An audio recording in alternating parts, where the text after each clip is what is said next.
It's an issue that's been rumbling on for months, but it appears Theo Walcott has finally agreed a new deal at Arsenal. Yes, my optimism is at 99% now.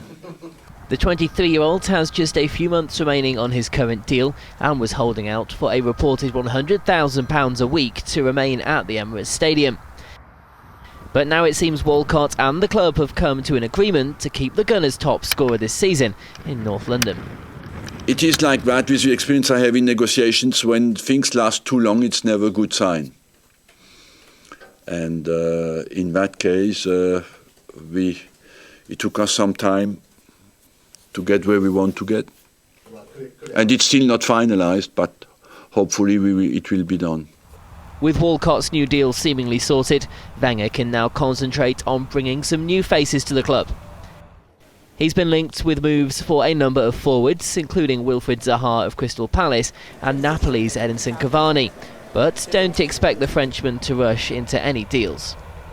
The prices go always up at the start of the transfer market and go down in the last week.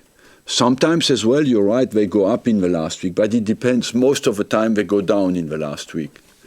And you know as well, you have as much experience is that 90% of the transfer activity happens in the last week of, if not in the last 48 hours.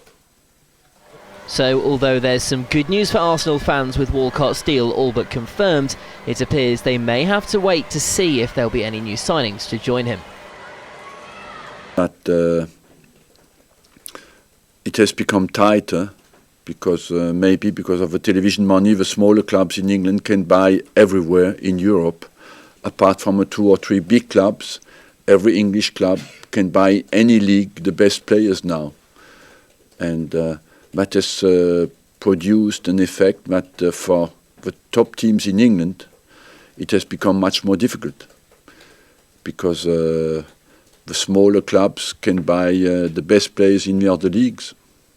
If you go today to Spain, Swansea can buy in Spain, maybe apart from Real Madrid and Barcelona and maybe 1 or 2 other clubs, who can buy any player in the league.